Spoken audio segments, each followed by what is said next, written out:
Ika-4 na kabanata. Sina Pedro at Juan sa harapan ng korte.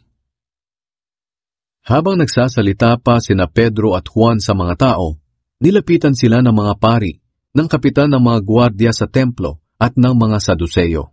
Nagalit sila dahil nangangaral ang dalawa na muling nabuhay si Jesus at ito'y nagpapatunay na may muling pagkabuhay. Kaya dinakip nila sina Pedro at Juan. Iimbestigahan pa sana ang dalawa, pero dahil gabi na, ipinasok na lang muna sila sa bilangguan hanggang sa kinaumagahan. Pero kahit ganito ang nangyari sa kanila, marami sa mga nakarinig ng kanilang pagtuturo ang sumampalataya. Ang mga lalaki na sumampalataya ay 5,000. Kinabukasan, nagtipon sa Jerusalem ang mga namamahalang pari, mga pinuno ng mga Hudyo at mga tagapagturo ng kautusan. Naroon din si Anas na punong pari, si Caifás, si Juan, si Alexander, at ang iba pang mga miyembro ng pamilya ni Anas. Iniharap sa kanila sina Pedro at Juan at tinanong, "Sa anong kapangyarihan at kaninong autoridad ang inyong ginamit sa pagpapagaling sa taong lumpo?"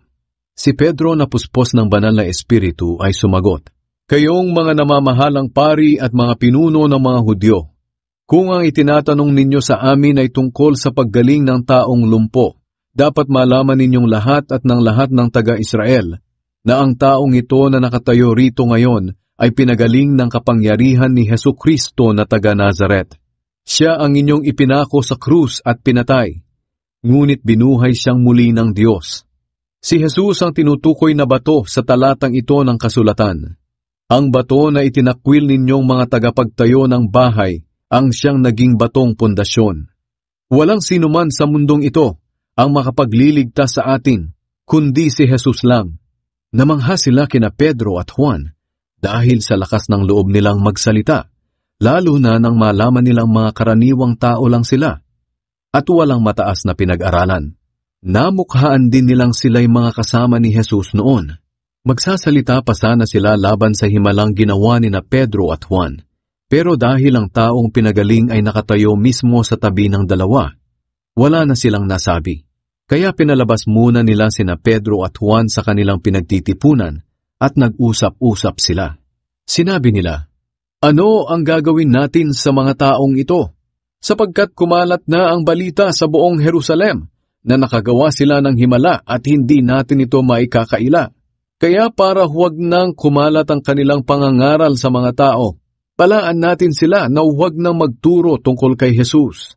Ipinatawag nila sina Pedro at Juan at sinabihang huwag nang magsalita o magturo tungkol kay Jesus. Pero sumagot sina Pedro at Juan, "Isipin nga ninyong mabuti kung alin ang tama sa paningin ng Diyos, ang sumunod sa inyo o ang sumunod sa Diyos.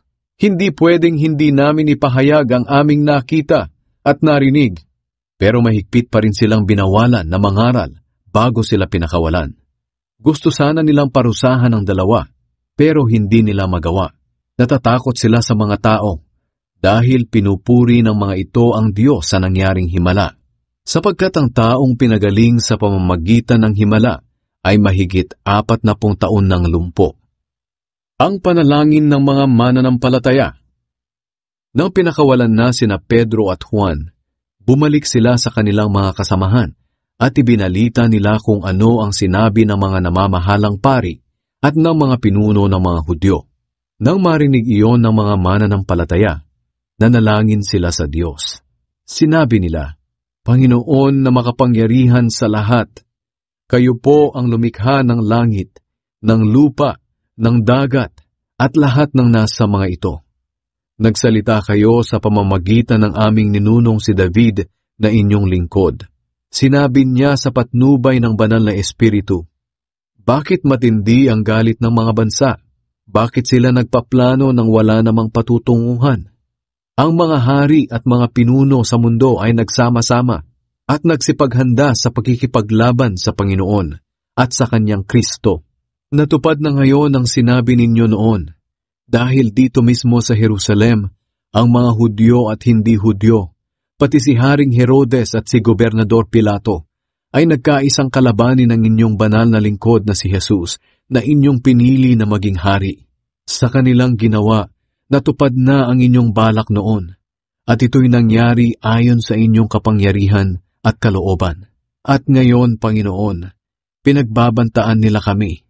Tulungan niyo kami na inyong mga lingkod na maging matapang sa pangangaral ng inyong salita.